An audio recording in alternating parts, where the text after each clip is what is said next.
आज हमारा जो टॉपिक है वो हिप मोबिलिटी के ऊपर है। तो आपको पता ही है, हिप जो है हमारे बीच में सेंटर में आता है बॉडी में, एंड जो भी हम मूवमेंट करते हैं उसमें ऑलमोस्ट हिप का मूवमेंट होता ही है। लास्ट मीटिंग जो मेरी थी उसमें मैंने बताया था कि जो हमारी कोर की मसल्स है उनको हम ग्लोबल मूवमेंट में यूज करते हैं, कि हम कोई भी मूवमेंट करें लेकिन उसमें हमारी जो कोर मसल्स है, जिसमें चार मसल ग्रुप्स आता है। एक तो हमारा आगे की तरफ जो आता है अपना पेट के यहाँ आती है ट्रांसवर्स एब्डोमिनस। ऊपर जो आता है यहाँ पे हमारा डायफ्राम आता है जो हमें ब्रीथिंग करने में हेल्प करता है। फिर बैक साइड में मल्टीफिटस और इरेक्टर स्पाइनल मसल्स होती हैं। इरेक्टर स्पाइनल मसल्स होती है जो कि आपको आपके स्पाइन को ऐसे सीधा रखने में मदद करती है। एंड फिर नीचे में आपका जो है पेल्विक फ्लोर की मसल्स होती हैं। अब ये चार जो मसल्स हैं ये सब मिलके बनाती है कोर। हमारा जो कोर है उसको बनाती है। अब इनमें से जो मोस्टली ऑलमोस्ट सारी मसल्स ही जो है हमारे हिप्स के साथ कनेक्टेड है। और हिप्स जो स्पाइन से जितना भी लोड आता है वो फिर आके हिप पे डिस्ट्रीब्यूट होता है। अब हिप में अगर प्रॉपर मूवमेंट नहीं होगी, प्रॉपर तरीके से मस्कुलर स्ट्रेंथ और मस्कुलर टेंशन नहीं होगी, तो होगा क्या कि उसके आसपास की जितने बोन के स्ट्रक्चर्स है वो थोड़ा मूव कर जाएंगे। अब यूजुअली जब हम पढ़ते हैं तो हमें क्या बताते हैं कि बोन होती है एंड बोन से मसल निकलती है, एंड फिर उसी बोन में जाके या दूसरी बोन में जाके वो इंसर्ट हो जाती है। एक बोन से निकलती है दूसरे बोन में जाके इंसर्ट हो जाती है, और बोन मसल्स को होल्ड करता है। लेकिन जब हम थोड़ा प्रैक्टिकल वे देखते हैं तो जॉइंट्स जो हैं वो और बोन्स जो हैं वो मसल्स को होल्ड नहीं करते, बल्कि मसल्स में जो स्ट्रेंथ होती है वो हमारे बोन्स को और जॉइंट्स को होल्ड करके उनकी स्पेसिफिक जगह पे टिका के रखने में हेल्प करते हैं। अब होता क्या है कि अगर प्रॉपर हिप मोबिलिटी ना हो तो क्या क्या प्रॉब्लम्स आएंगी, अ, आपको क्या क्या दिक्कतें दिखेंगी अपनी बॉडी में, किसी और की बॉडी में। वो प्रॉब्लम्स हैं तो वो किस वजह से है, उनको ठीक कैसे करेंगे, उन सब के बारे में आज हम बात करेंगे आपसे। तो पहले देखते हैं कि हिप मोबिलिटी मैटर्स क्यों करती है। आपके अगर हिप में प्रॉपर मोबिलिटी नहीं होगी तो आपके बैक में, नी में प्रॉब्लम आनी शुरू हो जाएगी। 80% ऑफ द टाइम जितनी भी प्रॉब्लम आपके नी में है, आपके घुटनों में जो भी आपको दर्द होता है या प्रॉब्लम होती है, वो मेजरली आपके हिप्स की वजह से होती है। अगर हिप्स नहीं तो वो एंकल की वजह से आपको होगी, आपका जो पंजा है पंजे की वजह से हो सकती है। लेकिन वो मोस्ट ऑफ द टाइम नी में किसी प्रॉब्लम की वजह से नहीं होगी। वो या तो ऊपर से आई होगी या नीचे एंकल की वजह से वो प्रॉब्लम आ रही होगी। अ, अब अगर प्रॉपर हिप मोबिलिटी नहीं है, प्रॉपर जो स्ट्रक्चरल बॉडी में होना चाहिए स्ट्रक्चर वो नहीं है, तो आपको फोर्स करने में भी, फोर्स जनरेट करने में प्रॉब्लम आएगी। आपको चलने फिरने में आपका गेट पैटर्न बदल जाएगा, उससे ये सब प्रॉब्लम्स आपको आनी शुरू हो जाएगी। आपको उठने बैठने में दिक्कत आएगी, आप प्रॉपर मूव मूव नहीं कर पाओगे। अब क्या प्रॉब्लम्स हैं और कैसे हैं, उससे पहले हम एक बार ना मस्कुलर स्ट्रक्चर और जो एनाटॉमिकल स्ट्रक्चर है वो देख लेते हैं। तो ये जो जॉइंट है, ये जो आपके पैर की हड्डी है और ये जो हिप की आपकी हड्डी है, यहाँ पे एक बॉल एंड सॉकेट जॉइंट होता है। मतलब एक सॉकेट होता है और एक बॉल होती है, तो वो आपस में ऐसे जॉइंट होता है। अब बॉल एंड सॉकेट जॉइंट होता है आपके हिप एंड आपके जो इस हड्डी को बोलते हैं फीमर। इसको फिर हम बोलते हैं हिप जॉइंट। अब इसमें आसपास काफी सारी मसल्स आती हैं, जैसे आपके हिप फ्लेक्सर्स आ गए, आपके एडक्टर्स आ गए, ये पेक्टिनियस भी आपके एडक्टर्स है, फिर आपके ग्लूट्स आ गए पीछे, फिर हैमस्ट्रिंग्स आ गए, क्वाड्स आ गए। तो ये सारी आपके आसपास की मेजर मसल्स ग्रुप्स हैं और बोन स्ट्रक्चर्स हैं जो कि आपके हिप में आते हैं। पुअर हिप मोबिलिटी के साइंस क्या हैं, किस वजह से आपको लग रहा है कि आपकी हिप मोबिलिटी जो है वो कम हो रही है या ऑलरेडी कम है, या आपको स्टिफनेस महसूस हो रही है, तो आप ये पॉइंट्स को देख के आप थोड़ा आइडिया लगा सकते हो कि सही में आपके हिप में मोबिलिटी की प्रॉब्लम है या सिर्फ आपको ऐसा लग ही रहा है। और आजकल के टाइम पे जब सेडेंटरी लाइफस्टाइल इतना हो गया तो हिप प्रॉब्लम्स ऑलमोस्ट 80%, 85% लोगों को होती है, मोस्ट ऑफ द पर्सन लोगों को होती ही है हिप की प्रॉब्लम।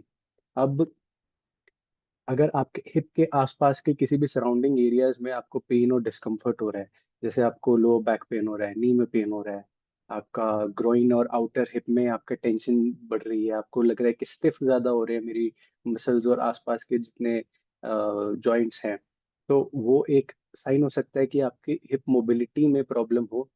रेंज ऑफ मोशन आपका लिमिट हो जाए, मतलब जितना आपका पैर मुड़ना चाहिए था या पैर उठना चाहिए था, मैं जितना मूव करना चाहिए था आपका पैर जितना पहले करता था, अब आप उसको मूव करने में आपको प्रॉब्लम आ रही है, या आप वो उसको प्रॉपरली अच्छे तरीके से मूव नहीं कर पा रहे। अगर मूव कर रहे हो तो आपको पेन हो रहा है या आपको अनईजी फील हो रहा है, तो वो एक रीजन आपको पता चल सकता है कि उससे कि आपके हिप में मोबिलिटी की प्रॉब्लम आ रही है। ठीक है। अगर आप उठ बैठ नहीं पा रहे या क्रॉस आलती पालती मार के नहीं बैठ पा रहे, तो ये सारे रीजंस है जिसकी वजह से आपको आइडिया लग सकता है। यहाँ आपके बॉडी में पोस्चरल चेंजेस आ गए हैं कि आपको लग रहा है कि मेरे जो हिप्स हैं वो ऐसे ऊपर नीचे हैं थोड़े, या आपको लग रहा है मेरा एक पैर लंबा है एक पैर छोटा है। तो ये सारे अगर आपको प्रॉब्लम्स नजर आ रही हैं या आपको लगता है, तो आप में हिप मोबिलिटी की प्रॉब्लम हो सकती है।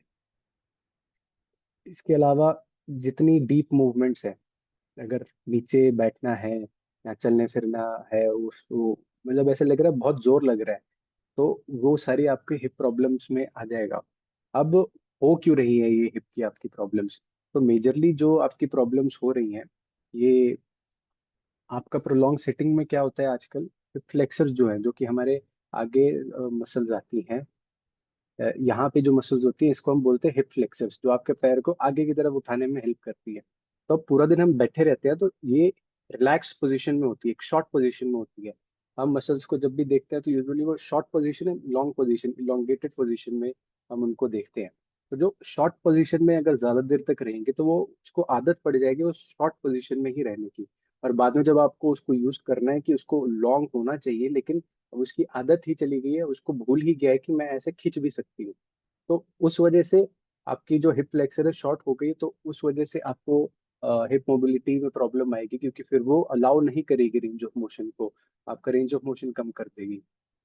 फिर पूरा दिन आप बैठे रहते हो तो ग्लूट्स जो हैं आपके, ये जो आपके पीछे मसल्स होती हैं बैक के पीछे, इनको हम ग्लूट्स बोलते हैं, जिसमें तीन मसल ग्रुप्स आते हैं, glutes Maximus, minimus and medius. तो ज्यादा देर बैठे रहने तक क्या होता है कि ग्लूट्स मसल भी इनएक्टिव हो जाती है, वरना इनका काम जो है हिप एक्सटेंशन का है, मतलब हिप को आपके पैर को पीछे की तरफ किक मारने का है। तो ये ग्लूट्स का आपका काम है, तो अगर आप पूरा दिन बैठे रहते हो तो ये इनका काम जो है अपना भूल जाते हैं, और फिर हम इस प्रॉब्लम को स्लीपी ग्लूट्स भी बोलते हैं।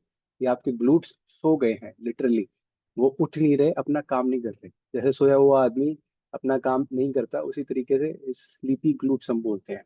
अच्छा, अब इसमें एक इंटरेस्टिंग बात ये भी आती है कि आपने चिंपैंजी देखे है, तो उनमें क्या होता है कि वो ऐसे आगे की तरफ झुके हुए होते हैं, और हम ह्यूमंस में, इंसानों में क्या होता है, हम एकदम ऐसे सीधे खड़े होते हैं, बल्कि चिंपैंजी आगे की तरफ झुके होते हैं। अब इसका एक सबसे बड़ा रीजन है कि हमारे में, ये इंसानों में जो ग्लूट्स मसल हैं, उनमें उनका पोजीशनिंग इस तरीके से है कि वो ज्यादा फोर्स अप्लाई कर सकें, और उस वजह से हम सीधा खड़े हो पाते हैं। एंड चिंपांजीज की जो ग्लूट्स मसल्स होती हैं वो बहुत शॉर्ट होती है, और जिस हिसाब से वो ओरिजिनेट होती हैं और जहाँ इंसर्ट होती हैं, प्रॉपर मैकेनिकल टेंशन उनको नहीं मिल पाती कि वो उतना वेट को उनको सीधा कर पाए, इसलिए चिंपैंजी जो है वो आपको हमेशा ऐसे मुड़े हुए दिखेंगे, और वो बीच बीच में कभी कभार जब जंप मारते हैं तभी वो ऐसे थोड़ी देर के लिए सीधे हो सकते हैं, फिर वो वापस ऐसे ही हो जाएंगे। अब हम लोगों में क्या हो रहा है कि ग्लूट्स जो है हमारे वीक हो रहे हैं लॉन्ग सेटिंग की वजह से, तो अब हम सीधा नहीं खड़े हो पाएंगे।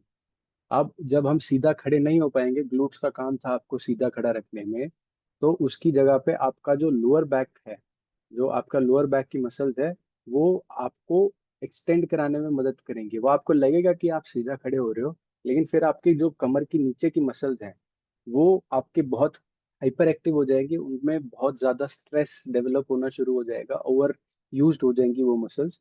तो उस वजह से आपको क्या होगा, आपको लोअर बैक पेन आना शुरू हो जाता है। तो इसी वजह से सिटिंग जॉब में लोगों को लोअर बैक पेन आना बहुत ही कॉमन है। फिर दूसरा बात क्या है, आपका हिप्स टाइट हो, आपका जो हिप फ्लेक्सेस है वो टाइट हो गया, आपका जो बैक की मसल्स है वो टाइट हो गया, तो ये एक इम्बैलेंस क्रिएट कर देता है। जो आपका हिप का बोन है वो ऐसे आगे की तरफ से ये टाइट हो गया, ये इलोंगेट नहीं हो रहा, जो हिप फ्लेक्सर था हमारा जिसमें हमने अभी बात की, तो ये इसको नीचे की तरफ खींचेगा। फिर आपकी जो बैक है, बैक की मसल्स भी टाइट हो गई, तो वो इसको ऊपर की तरफ खींचेगा। अब आपकी जो हिप है वो जो एक न्यूट्रल पोजीशन में होना चाहिए था, वो घूम के आगे की तरफ टिल्ट हो जाती है, जिसको हम इंटीरियर पेल्विक टिल्ट बोलते हैं। अब ये इंटीरियर पेल्विक टिल्ट हो गया तो अब आपका ग्लूट्स वीक हो गया, आपका जो कोर मसल है कोर मसल भी वीक हो गया। तो इसको हम इंटीरियर पेल्विक टिल्ट और अपर क्रॉस सिंड्रोम भी बोल देते हैं। इस वजह से फिर आपका जो प्रॉपर कोर में टेंशन होनी चाहिए वो मेंटेन नहीं हो पाती, कोई भी मूवमेंट आप करते हो उसमें आपको स्टेबिलिटी नहीं मिल पाती। आपके हैमस्ट्रिंग्स टाइट होने शुरू हो जाते हैं।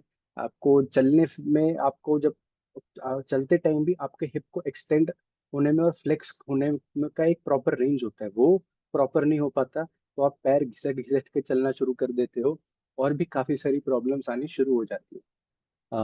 और क्या रीजन है प्रोलॉन्ग सिटिंग के अलावा? Lack of functional movement. Functional movement यानी जिस मूवमेंट में आप कोई फंक्शन परफॉर्म कर रहे हो, चाहे वो बॉलिंग हो गया, किसी चीज को फेंकना हो गया, किसी चीज को उठा के रखना हो गया कहीं ऊपर, या खुद नीचे जाके किसी चीज से टच करके आना, जैसे पहले अखाड़ों में दंड बैठक लगाते थे, वो सारे फंक्शनल मूवमेंट्स में आ गया। और आप डेली यूज में जितना भी काम करते हो वो फंक्शनल मूवमेंट आ गया। अब आप फंक्शन ही आपके कम हो गए हैं तो फंक्शनल मूवमेंट ही कैसे परफॉर्म होंगी? अब पहले जितने हम फंक्शंस यूज करते थे, जैसे अगर कोई हाउसवाइफ भी है तो उनको झाड़ू लगाना होता था, पोछा लगाना होता था, तो वो सारे फंक्शनल मूवमेंट उनके होने लग जाते थे। आपको कई लोगों को फील्ड में काम करना होता था, खेतों में, तो वो सारी मूवमेंट्स की वजह से मूवमेंट होती रहती थी, बहुत वैरायटी की मूवमेंट होती रहती थी। अब बहुत सारे लोग जैसे सिटीज में आ गए, टीयर 1 टीयर 2 सिटीज में आ गए, आईटी के काफी लोग हो गए हैं, most of the time computers पे काम करते हैं। तो मूवमेंट जो है, मूवमेंट की वैरायटी कम हो गई है, मूवमेंट तो हो रही है बट वैरायटी नहीं मिल रही। अब डाइटिशियंस भी काफी टाइम बोलते हैं कि आपकी प्लेट में जो खाना होना चाहिए अलग अलग वैरायटी का होना चाहिए, अलग अलग कलर्स होने चाहिए, रेनबो बनना चाहिए आपकी प्लेट में। अगर वो नहीं हो रहा, मतलब आपकी बॉडी में न्यूट्रिशंस की कमी होनी शुरू हो जाएगी।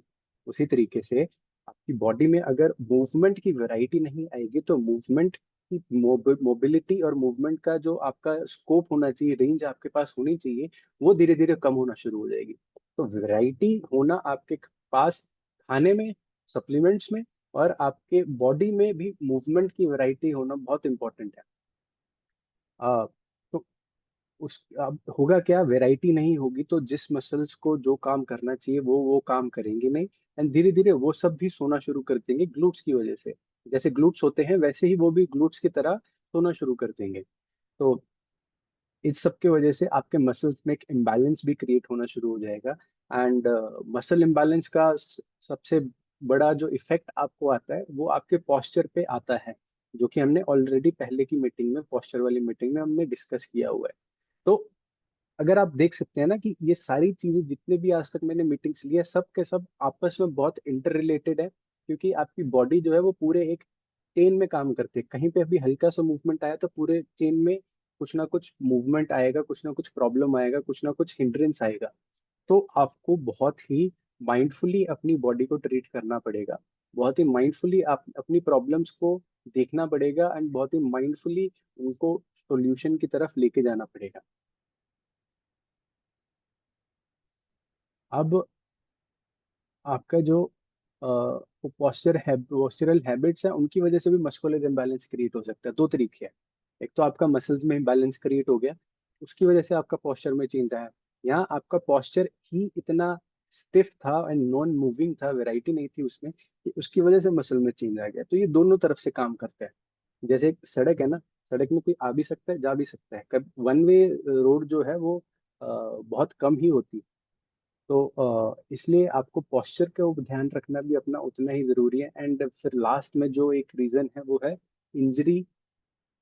अगर आपको कभी भी हुई है, कहीं पे भी आपका चोट लगाया, चाहे आपके एंकल में ही ट्विस्ट आया हो, आपका पैर में मोच आ गया हो, उस वजह से भी आपके हिप तक इफेक्ट आता है। होता क्या है, जब भी चोट लगती है हमारी बॉडी में कहीं पे भी, तो हमारा माइंड क्या करता है कि उस जगह को हील होने के लिए उसको टाइम दे देता है, उस एरिया को, उस मसल ग्रुप्स को यूज करना छोड़ देता है कुछ टाइम के लिए।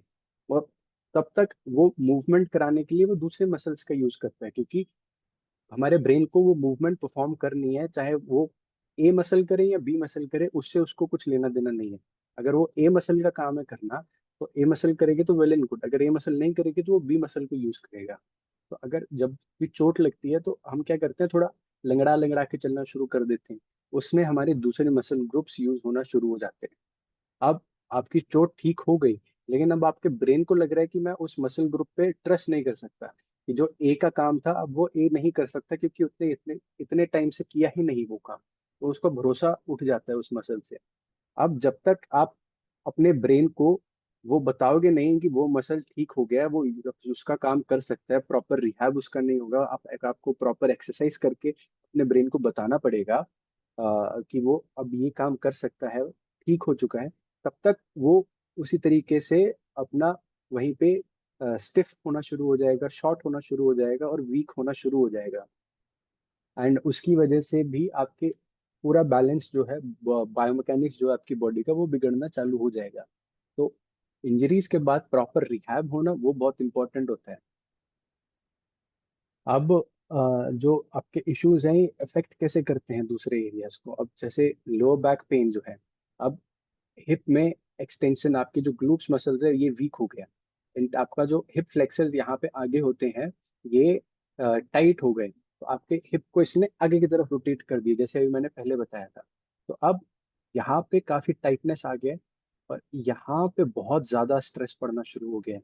ठीक है। अब इसकी वजह से आपको फिर लोअर बैक पेन आना शुरू हो जाएगा। फिर साथ में आपके ग्लूट्स मसल्स में भी आपको पेन आना शुरू हो जाएगा, अगर आपका लॉन्ग स्टैंडिंग जॉब है तो। अब आप ऊपर देखोगे कि यहाँ इंटीरियर पेल्विक टिल्ट हुआ, एंड ऊपर आपका यहाँ पे जो है फॉरवर्ड हेड पोस्चर भी आ गया। तो ये भी मैंने पहले बताया था कि अ, नीचे की किसी इंजरी की वजह से भी आपके नेक में पेन आ सकता है, एंड वो जब over a period of time तक ठीक नहीं होगा तो आपके कंधे में भी पेन रहना शुरू हो सकता है। तो ये सारी चीजें कितने इंटरकनेक्टेड है, आपको अब समझ में आना धीरे धीरे चालू हो जाएगा। अब लोअर बैक की मसल्स पे स्ट्रेन पड़ना शुरू हो गया। ठीक है। अब नी पे आपके कैसे पेन आता है। अब आपका जो रोटेशन मूवमेंट होती है पैर में, आपके जो रोटेशनल मूवमेंट होती है, अगर आपके ग्लूट्स वीक है तो वो इंटरनल रोटेटर और एक्सटर्नल रोटेटर, उसमें से अगर कुछ भी वीक हो गया, अगर एक्सटर्नल रोटेटर वीक हो गया तो आपकी नी में मिसअलाइनमेंट चालू हो जाएगा, तो आपको चलने में, स्क्वाट्स करने में, उठने बैठने में प्रॉब्लम आनी शुरू हो जाएगी। अब आपके क्वाड्स जो होते हैं, जो कि आपके यहाँ थाई की मसल ग्रुप्स होती है, क्वाड मतलब चार, तो चार मसल ग्रुप मिलके क्वाड्स मसल बनाती हैं। तो अब वो पैर में जो अंदर वाली साइड होती है उसको हम बोलते हैं मीडियल, और जो बाहर वाली साइड होती है उसको लेटरल हम बोलते हैं। अगर इसमें भी कोई एक ज्यादा टाइट हो गई, एक थोड़ा कम स्ट्रेच हो गई, तो उस वजह से आपके जो नी के ऊपर नी कैप हम बोलते हैं ना, तो उस पे वो जाके खींच सकती है, उसको अपने जगह से दूसरी जगह लेके जा सकती है। और जब वो आपकी पटेला जो है, नी कैप जो है आपका मूव हो गया, और आप मूवमेंट करते जा रहे हो, करते जा रहे हो, और वो अपने प्रॉपर जगह पे नहीं है, तो अंदर बोन्स में घिसावट होना शुरू हो जाएगी। और फिर आपके जो बर्साज है वहाँ पे, और जो आपके लिगामेंट्स है वहाँ पे, उन सब में इरिटेशन होना शुरू हो जाएगा, और उस वजह से फिर आपके नी में पेन होना शुरू हो जाता है। अब होता क्या है, अगर आपके ग्लूट्स भी वीक हैं तो आप अपने क्वाड्स को और हैमस्ट्रिंग्स को ज्यादा यूज करना शुरू कर देते हो, ग्लूट्स का काम हैमस्ट्रिंग एंड क्वाड्स पे भी डाल देते हो, तो उस वजह से वहां पे भी पेन रहना शुरू हो सकता है। इसलिए लोअर बैक पेन के केस में आप देखोगे, तो एक तो आपका जो लोअर बैक की मसल्स वो बहुत हाइपर एक्टिव होंगी, जितना उनमें मसल टोन होना चाहिए उससे वो बहुत ज्यादा होगा। एंड जो आपकी हैमस्ट्रिंग है, हैमस्ट्रिंग भी आपकी बहुत टाइट रहेगी। जो आपके पैर के पीछे मसल्स होती हैं उसको हम हैमस्ट्रिंग बोलते हैं, यहाँ पे जो मसल्स होती हैं ग्लूट्स के नीचे। तो अगर आप चेक भी करोगे तो अभी भी बहुत लोगों में जिनका सिटिंग जॉब है, हैमस्ट्रिंग टाइट मिलेगा उनको। अब हम क्या करते हैं, हैमस्ट्रिंग टाइट है तो हम ऐसे सीधे खड़े होके नीचे झुक के अपनी हैमस्ट्रिंग स्ट्रेच करना शुरू कर देते हैं, लेकिन हमें उससे कुछ भी इफेक्ट नहीं मिलता, कुछ भी रिलीफ नहीं मिलता। क्यों? क्योंकि हैमस्ट्रिंग टाइट इस वजह से है क्योंकि उसको ग्लूट का काम करना पड़ रहा है। जब तक ग्लूट्स अपना काम वापस करना शुरू नहीं करेगा, उसका काम हैमस्ट्रिंग को ही करना पड़ेगा। अगर हमने उसको लूज कर दिया जो कि वो टाइट होके थोड़ा बहुत काम कर पा रही थी, लूज कर दिया तो इम्बैलेंस एक बहुत तगड़ा क्रिएट हो जाएगा, जिसकी वजह से और इंजरी होने का चांस भी बढ़ जाता है। इसलिए हमें पता होना चाहिए कि कब हमें स्ट्रेच करना है, कब हमें स्ट्रेचिंग करनी है, और कब हमें स्ट्रेंथनिंग एक्सरसाइज करनी है, कब हमें रेजिस्टेंस ट्रेनिंग करनी है। तो इस चीज का नॉलेज होना बहुत इंपॉर्टेंट है। फिर एंकल एंड फुट डिसफंक्शन, अगर आपका हिप में मोबिलिटी प्रॉपर नहीं है, आपका हिप, पैर आगे जाते टाइम ना आपका हिप इंटरनल रोटेट करता है, अंदर की तरफ हल्का सा घूमता है जब आप पैर आगे रखते हो। अगर आपके पैर में अगर आपके हिप में इंटरनल रोटेशन नहीं है, तो आपका जो गेट, मतलब गेट हम बोलते हैं, चलने का जो पैटर्न होता है उसको हम गेट पैटर्न बोलते हैं, उसमें आपको प्रॉब्लम्स दिखनी शुरू हो जाएंगी। आपका जो लेंथ होती है, जितनी आगे तक आप अपना पैर रखते हो उसको हम वो आपका धीरे धीरे कम होना शुरू हो जाएगा। आपका प्रॉपर हील टच नहीं होगा, स्टार्टिंग में आपका ऐसे फ्लैट फुट पड़ेगा, और भी काफी सारी प्रॉब्लम्स आनी शुरू हो जाती है इस सिर्फ आपके हिप में मोबिलिटी कम होने की वजह से। अब वीक कोर और इंस्टेबिलिटी, ये मैंने ऑलरेडी आपको पहले बताया, अभी आपकी कोर मसल्स अगर वीक हो जाएंगी, अगर वो ऐसे इलोंगेट हो गई, प्रॉपर उनमें टोन नहीं है, तो आपके पास स्टेबिलिटी चली जाएगी, क्योंकि कोर मसल का सारा काम ही एक है, स्टेबलाइज कराना। पूरी बॉडी में कहीं पे भी कुछ मूवमेंट हो रही है तो स्टेबलाइज कराना कोर मसल का काम है। आपके छींकने से लेके आपके कुछ फेंकने तक सारे का सारा काम आपकी कोर मसल स्टेबलाइज अगर नहीं कराएगी तो कुछ भी हो सकता है, बहुत सारी इंजरीज हो सकती हैं। तो कोर मसल का वीकनेस आते ही इंस्टेबिलिटी आना शुरू हो जाएगा, और इंस्टेबिलिटी आया तो हम दूसरी मसल्स को यूज करना शुरू कर देंगे स्टेबिलिटी के लिए, जिसका काम नहीं है वो करना, एंड देन इंजरी होने का चांस बहुत बढ़ जाएगा। अगर इंजरी नहीं भी होता तो आपका जो मसल्स उसका काम कर रही है स्टेबलाइज कराने का, वो मसल धीरे धीरे टाइट होना शुरू हो जाएगा, और वो डिहाइड्रेट होना भी शुरू हो जाएगी, एंड पेन आना फिर वहां पे भी शुरू हो जाएगा। अब स्टेबिलिटी नहीं है तो आपका बैलेंस और कोऑर्डिनेशन जो है वो भी कम होगा। साथ के साथ आपका हिप में प्रॉपर ड्राइव नहीं आएगा तो बैलेंस रिएक्शन भी आप में डिलेड हो जाएगा, आपके गिरने का चांस, जो रिस्क है वो बहुत इंक्रीज हो जाएगा, स्पेशली जो ओल्डर एडल्ट है उनमें, 60+ जो एडल्ट है उनमें ये प्रॉब्लम के चांसेस बहुत बढ़ जाते हैं। अब आप अपने हिप की मोबिलिटी आपकी ठीक है या आपको उस पर काम करने की जरूरत है, ये आपको पता कैसे चलेगा? बहुत सिंपल 4-5 टेस्ट हैं जो कि आप खुद से परफॉर्म करके देख सकते हो कि आपको हिप की मोबिलिटी जो है वो ठीक है आपकी, या आपको उस पर काम करने की जरूरत है। ये एकदम बेसिक टेस्ट है। अगर आपको लगता है कि आपको हिप मोबिलिटी आपकी बहुत कम है, उस वजह से प्रॉब्लम आ रही है, तो मैं आपको सजेस्ट करूंगा कि ये टेस्ट करने के बाद आप आपके वहाँ अगर कोई फिजियो है कोई अच्छा, तो उनके पास जाके एक बार दिखाइएगा, तो वो ज़्यादा अच्छे से आपको असेस करके बता पाएंगे।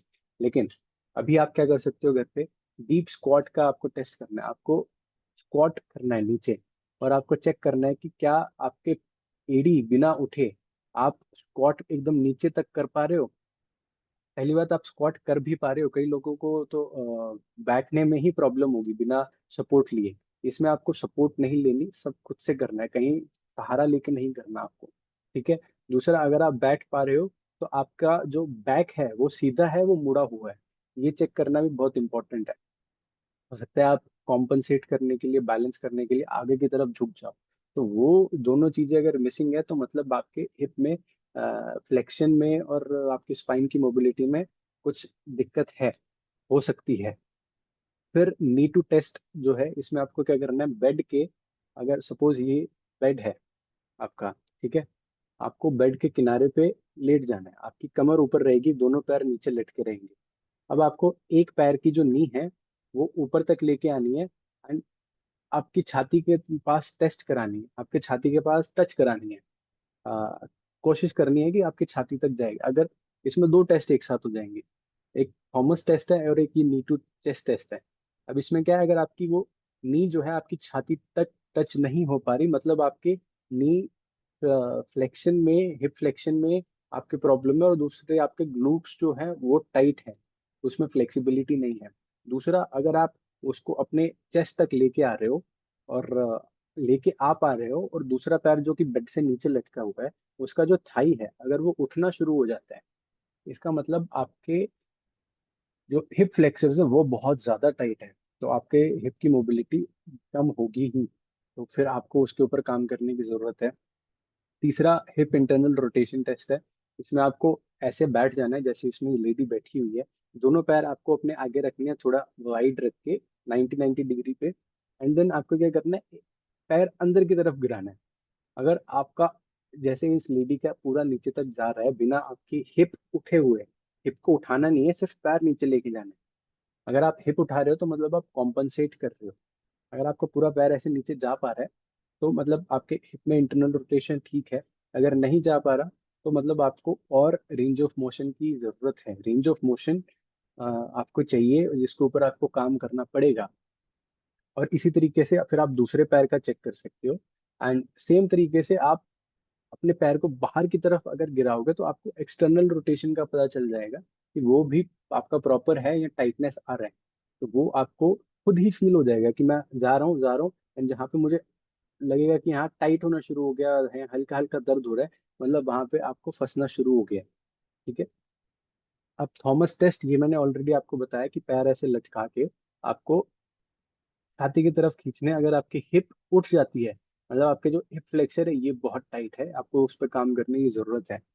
अब 90-90 हिप रोटेशन टेस्ट, इसमें क्या करना है आपको, ऐसे एक आगे की तरफ पैर मोड़ के रखना है, एक पीछे की तरफ पैर मोड़ के रखना है, एंड देन आपको आगे की तरफ झुकना है। आगे की तरफ जैसे ही आप बेंड होगे तो आपके पीछे ग्लूट्स में एकदम डीप एक मसल होती है पायरिफॉर्मिस, अगर वो टाइट होगी तो आपको पता चल जाएगा कि वो टाइटनेस है। एक्सटर्नल और इंटरनल रोटेशन के लिए पायरिफॉर्मिस का प्रॉपर तरीके से लेंथनिंग होना और प्रॉपर तरीके से कॉन्ट्रैक्शन होना वो बहुत इंपॉर्टेंट होता है।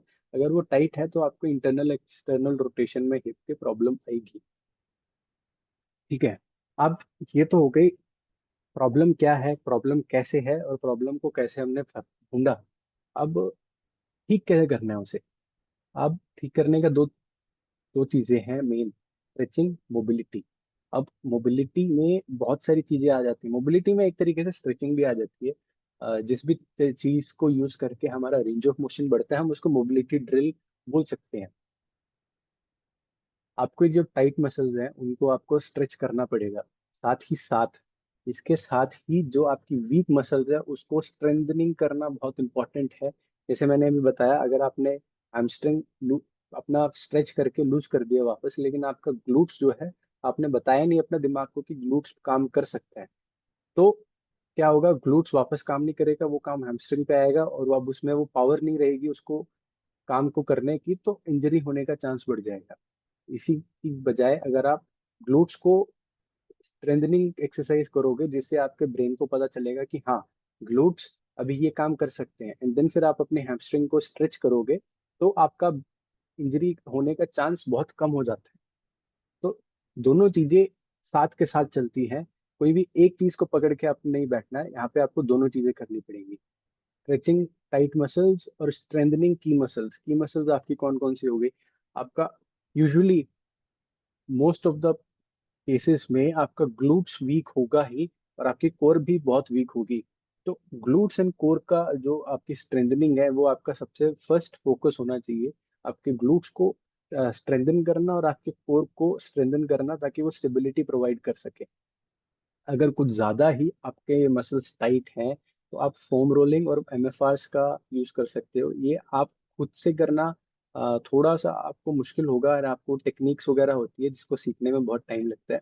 लेकिन अगर आपको इतनी ज़रूरत पड़ रही है तो आपको किसी एक फिजियोथेरेपिस्ट के पास ही अच्छे के पास चले जाना चाहिए, वो आपको गाइड कर सकता है प्रॉपरली इन पर्सन कि ये कैसे करना है।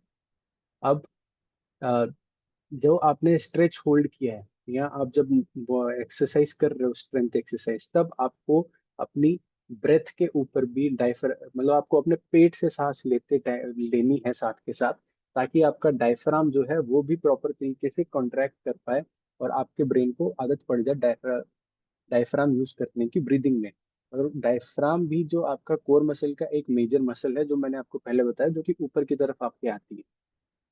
ठीक है, तो डायफ्राम को भी प्रॉपर यूज करके ब्रेन के साथ वापस रिकनेक्ट करना बहुत इंपॉर्टेंट है। अब 5-10 मिनट का ऐसा डेली हिप मोबिलिटी रूटीन क्या है जो आप कर सकते हो अगर आपके हिप्स टाइट हैं, आपको लग रहा है या आपकी हिप मोबिलिटी कम है, ये ऐसा क्या कर सकते हो आपकी जिससे आपकी हिप मोबिलिटी बढ़ सकती है। तो 4-5 चीजें हैं, इसके आगे एक्सरसाइजेस हैं, कैसे करनी है, कितनी करनी है, वो सब बताया हुआ है। आपको ग्लूट एक्टिवेशन और स्ट्रेंथनिंग करनी पड़ेगी। Hip hip stabilisation and core integration आपको करना पड़ेगा। अगर आप हिप स्टेबलाइज करोगे, मतलब हिप स्टेबिलिटी कैसे आएगी, कोर जैसे ही आप स्ट्रेंथन करना शुरू करोगे, प्रॉपर इंगेज करना शुरू करोगे, तो ऑटोमेटिकली स्टेबिलिटी आ जाएगी हिप में भी एंड बाकी बॉडी में भी। फिर फंक्शनल स्ट्रेंथनिंग स्ट्रेंथनिंग मतलब आपको अलग अलग वैरायटी की मूवमेंट्स आपके हिप्स में देके उससे स्ट्रेंथनिंग प्रोवाइड करनी पड़ेगी, ताकि वो वैरायटी आपको मिल सके एंड उस पूरे वैरायटी में आपके ब्रेन को पता चल जाए कि ये मूवमेंट मैं कर सकता हूँ। ब्रेन को पता होना बहुत जरूरी है कि ये मैं कर सकता हूँ, तभी वो कर पाएगा। ठीक है। अब सबसे पहली जो बेसिक एक्सरसाइज है ग्लूट ब्रिजेस, ये मैंने ऑलरेडी 3-4 बार आई थिंक पहले भी बताई हुई है। अगर मेरे पास भी कोई पेशेंट आता है तो सबसे पहले जब एक्सरसाइज हम स्टार्ट करते हैं 4-5 सेशंस के बाद, तो ग्लूट ब्रिजेस एक बहुत ही बेसिक और बहुत ही इजी टू डू एक्सरसाइज है जिसको हम सबसे स्टार्टिंग से करा सकते हैं। इसमें आपको लेट के अपने पैर फोल्ड करके दोनों पैर जो है आपके टच होने चाहिए जमीन पे, एंड देन अपनी कोर को इंगेज करना है। आपको ऐसे सोचना है कि मेरा जो हिप है उसको मैंने आगे की तरफ खींचना है। जब ऐसे आगे की तरफ आप खींचोगे, आपकी जो बैक है वो जमीन पे टच हो जाएगी। आप इसके लिए और कैसे कर सकते हो कि आप लेटे, आपने अपना एक हाथ या दोनों हाथ अपनी कमर के नीचे डाला, एंड देन आपको अपने हाथ को दबाना है, इस तरीके से दबाना है कि आपको, अब अगर आप अपना हाथ निकाल लेते हो कमर के नीचे से, तो जो आपकी कमर जो है वो जो नीचे आपका जो भी सरफेस है उसको टच कर रही है, उन दोनों के बीच में गैप नहीं होना चाहिए। तो वो करने के बाद आपका कोर एंगेज हो जाएगा, एंड देन आपको वो अपनी हिप्स ऊपर की तरफ थ्रस्ट करके उठाना है। तो वहां पे होल्ड करना है 3 सेकंड के लिए, एंड देन वापस नीचे आ जाना है। तो ये आपको 10 बार रिपीट करना है।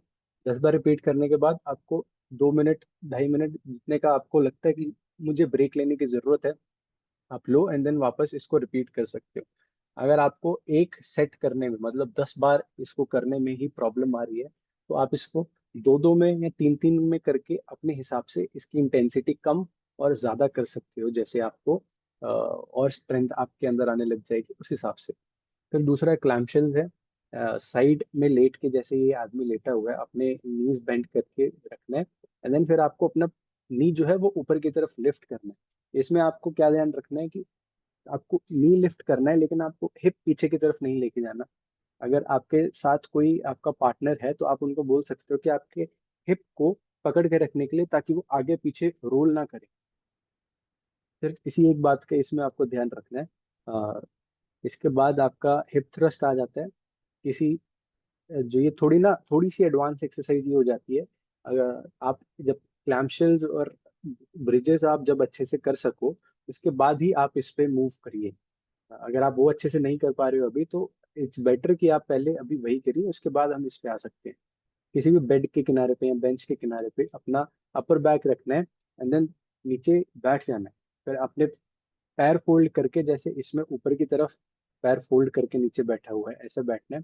देन एक पैर आपको हवा में कर लेना है, एंड देन दूसरा पैर जो नीचे है उसकी मदद से अपनी कोर एंगेज करके आपको वापस ऊपर आना है, जैसे हमने ग्लूटियल ब्रिजेस के टाइम पे, हिप ब्रिजेस के टाइम पे हम ऊपर आए थे उसी तरीके से, लेकिन इसमें आपका सिंगल पैर यूज हो रहा है, दोनों पैर यूज नहीं होंगे। फिर साइड प्लैंक, ये आपके कोर के लिए अब आ गया। ऐसे साइड में आपको लेटना है। आप इसको 2 तरीके से कर सकते हो। एक, आप अपनी नी बेंड करके कर सकते हो, ताकि अगर आप स्टार्टिंग में कर रहे हो और आपसे नहीं हो पा रहा, तो नी बेंड करके अगर आप करोगे तो आपको कम एफर्ट लगेगा। मसल्स को हमने धीरे धीरे इंट्रोड्यूस कराना है। अगर आप कर सकते हो तो आपको नी होल्ड करने की जरूरत नहीं है, आप नी स्ट्रेट रख के भी कर सकते हो। आपने नी स्ट्रेट करके है, साइड में आपको अपने हिप्स को ऊपर उठाना है, ताकि आप अपने कंधे से लेके पैर तक या कंधे से लेके नी तक आपका बॉडी कहीं टच नहीं होना चाहिए। और आपको उसमें कोर को इंगेज करना पड़ेगा, आपकी कोर उसमें वर्कआउट होगी। फिर डेड बग्स और बर्ड डॉग, ये ऑलमोस्ट सेम एक्सरसाइज है, एक बस उल्टा लेट किया और एक आपके क्रॉलिंग पोजीशन में है। इसमें आपको 90 डिग्री पे आपके हाथ ऐसे सामने होगा, एंड आपके पैर भी 90 डिग्री पे फोल्डेड होंगे। उसके बाद अगर आपका राइट हैंड पीछे की तरफ जाएगा तो आपका लेफ्ट पैर सीधा जाएगा, एंड देन वापस स्टार्टिंग पोजीशन में, एंड देन आप दूसरे साइड के हाथ और पैर को यूज करोगे। इसमें एक बात ध्यान रखने वाली ये है कि आपका हाथ और आपका पैर जमीन पे टच नहीं करेगा। आप नीचे आप सीधा करोगे लेकिन उसको हवा में। फिर उसके बाद बर्ड डॉग है, सेम वही एक्सरसाइज आपको क्रॉलिंग पोजीशन में आके एक साइड का हाथ एंड दूसरे साइड का पैर को सीधा करना है, होल्ड करना है वहां 2 सेकंड 3 सेकंड के लिए, एंड वापस स्टार्टिंग पोजीशन में, एंड देन ऑल्टरनेट करना है। फिर स्टेप अप्स आता है, ये अब आपके हम थोड़ा स्ट्रेंथनिंग पार्ट में आ जाते हैं। अ, आप किसी सीढ़ी का यूज कर सकते हो, या मूढ़ा जो होता है मूढ़े का आप यूज कर सकते हो। आपको वो रखना है, थोड़ा स्टेबल होना चाहिए जो भी आप रखोगे ना। आपको चढ़ना है एंड देन उतरना है, चढ़ना है उतरना है, चढ़ना है उतरना है। इसको आप 20 बार करना है, and 3 सेट इसके भी आप रिपीट कर सकते हो। इससे आपका जो ग्लूट्स जो है, जब हमने ग्लूटियल ब्रिजेस कर लिए, हमने हिप ब्रिजेस कर लिए, हिप थ्रस्ट कर लिए, तो ब्रेन थोड़ा सा एक्टिवेट होना शुरू हो गया। जब तक आपका ग्लूट्स वीक था, तब तक आप जब भी सीढ़ी चढ़ते थे तो आप ग्लूट्स की जगह अपने क्वाड्स यूज करते थे, जो कि आपके थाई की मसल्स है उनको यूज करते थे। लेकिन अभी हम हमारे ब्रेन के साथ हल्का सा ग्लूट्स का कनेक्शन बना है, तो अब हमें ग्लूट्स को यूज करके सीधा खड़ा होना है। अभी जैसे मैंने बताया था कि ग्लूट्स का काम होता है हिप को एक्सटेंड करना, पैर को आपको पीछे की तरफ धकेलना। तो ये करते टाइम आपको अपने ग्लूट्स के ऊपर फोकस करके वहां पे एक्सरसाइज को फील करना बहुत इंपॉर्टेंट है। इसके बाद स्क्वाट्स पे आते हैं। अगर आप स्क्वाट्स स्क्वाट्स मतलब आप अपना शोल्डर विथ अपार्ट अपना पैर खड़े करके आप खड़े हो, रख के खड़े हो, देन आप नीचे जाओगे। हाथ आगे भी रख सकते हो, अपने पास में भी रख सकते हो, जैसे आपको कंफर्टेबल रखे। बैक आपकी जितनी स्ट्रेट रह सकती है उतना रखने का आप कोशिश करिए। स्ट्रेट से ये मतलब नहीं है कि ऐसे अपराइट हो, जैसे इसमें बैक स्ट्रेट है, अपराइट नहीं है। आपको स्ट्रेट रखनी है, बीच में ऐसे राउंडिंग नहीं करनी है, आपको स्लाउच नहीं करना। आप नीचे जाओगे एंड ऊपर आओगे, जितना नीचे आप जा सकते हो उतना अच्छा है। इसमें भी आपको ग्लूट्स पे ज्यादा फोकस करना है, क्योंकि क्वाड डोमिनेंट आपका मूवमेंट ऑलरेडी होगा। तो इसमें भी आपको ग्लूट्स को ज्यादा फील करना है, क्वाड्स का भी इसमें उतना ही काम है। अब अगर आप ये नहीं कर पा रहे हो तो आप, स्पेशली अगर आपके पास कोई ओल्ड एज पेशेंट है जो उठ बैठ नहीं पा रहा, तो उनको आप कुर्सी पे या बेड पे उनको आप सिर्फ बिठाइए, एंड उनको बोलिए खड़ा होना है। सिर्फ खड़ा होना है, उसके बाद वो सपोर्ट लेके बैठ सकते हैं, एंड देन वापस खड़े होना है। तो हम एक साइड प्रॉपर उनसे कराएंगे, एक साइड हम उनको सपोर्ट लेके बिठा सकते हैं। तो और साथ में उनको सपोर्ट देते रहना है, ताकि अगर वो गिरने वाले हो तो आप उनको पकड़ सको। फिर लेटरल मॉन्स्टर वॉक हो गया, ये भी आपके ग्लूट्स को टारगेट कर रहा है। आपको अपने नीज के हल्का सा ऊपर रेजिस्टेंस बैंड आता है, उसका लूप आता है, वो आपको लेके डालना है। उसके बाद आपको अपना एक पैर साइड में रखना है, फिर ऐसे ऐसे ऐसे आपको अपना पैर जो साइड साइड में आपको चलना है। आपको आगे तो आप चलते ही हो, आपको साइड वेज चलना है इसमें। सिंगल लेग आरडीएल, इसमें आपको एक पैर पे खड़े होना है, दूसरा पैर आपका जो है वैसे ही रहेगा, और जो पैर अब आपका नीचे है उस पे आप समझो कि एक